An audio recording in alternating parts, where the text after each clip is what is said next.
It's not even close. That's because Nice the playoff stuff that was unfair. But he was because Jordan wasn't good enough. Hold on. Jordan wasn't good enough at age 40 to get to the playoffs. Kareem's first 12 years in the playoffs averaged a tidy 30, 16, 4, and 3. Jordan, of course, only made the playoffs how many rings? 13 seasons. You guys would count 12, though, because you don't count the year that he played part of the season. Here's the problem, though, with Brew's graphic. I could also make a graphic if I wanted to tilt it, because you didn't include finals appearances on the graphic. You did first-team All-NBAs instead of All-NBA because it's about defenses winning. Instead of overall, where Kareem has 11. It's about winning. No, don't show me Brew's silly graphic. This video for me was very important to make because there's a thing that Nick Wright, Shannon Sharpe, and these LeBron James apologists, witnesses, whatever you want to call them, regurgitate the same incoherent nonsense over and over again. Chris Broussard said, "What about the rings?" He ignored it. And then he said, "It's about winning." To them, longevity and appearances, which Nick Wright said in that monologue, is what defines a great player. Winning is almost an afterthought, and this is why LeBron James fans don't want to argue about 6-0. They go to different routes. I call it the railroad effect. They're going to build a bunch of railroads for the train to divert to another topic of conversation, because when you show Michael Jordan's finals performances versus LeBron James, it shows you why Michael Jordan is a far superior player in these games as the pressure mounts on. They take it as, you're saying LeBron James is trash. That's how they translate it as. They don't want to use the most basic premise that you can basically use when you're comparing. One guy is farly superior better in these situations than LeBron James. I'm not going to mention 2011. I'm just going to show you facts that you cannot refute. Michael Jordan excels as each pivotal point in the season. He has these peaks.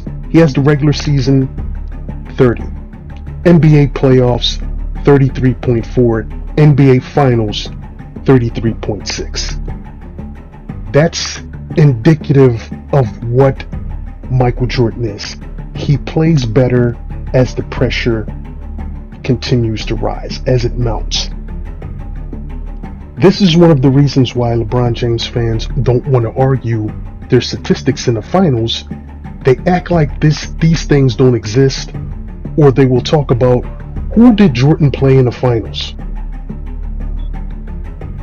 Essentially, when Nick Wright is putting LeBron James as the greatest player in the last 50 years, he's saying being 4-6 in the NBA finals is better than the guy that's batting 1,000% in the NBA finals.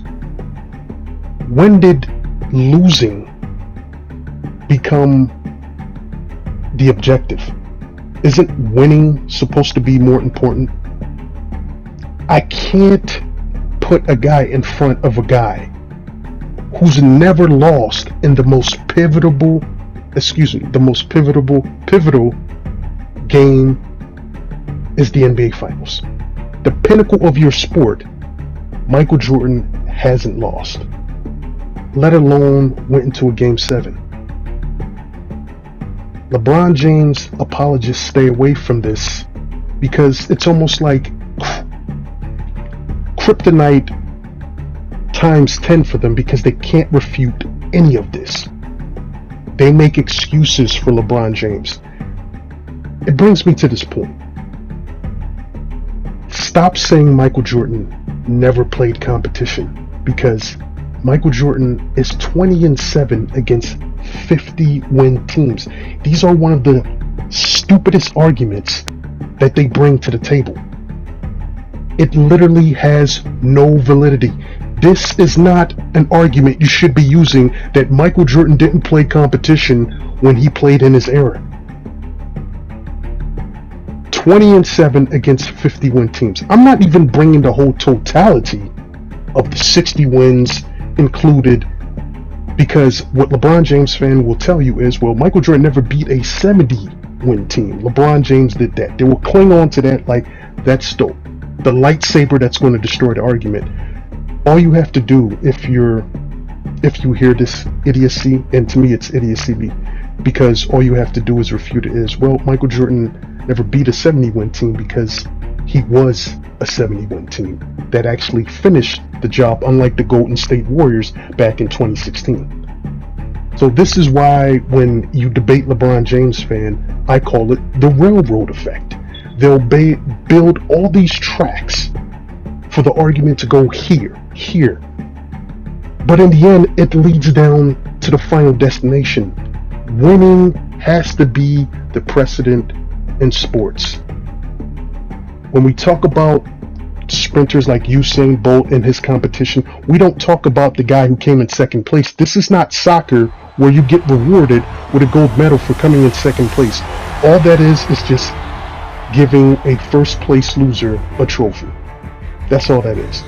Winning is what sports is about, and that's what Michael Jordan did better than LeBron James, and you cannot argue this, and there's nothing you can do to refute it. I'll see you in the comment section.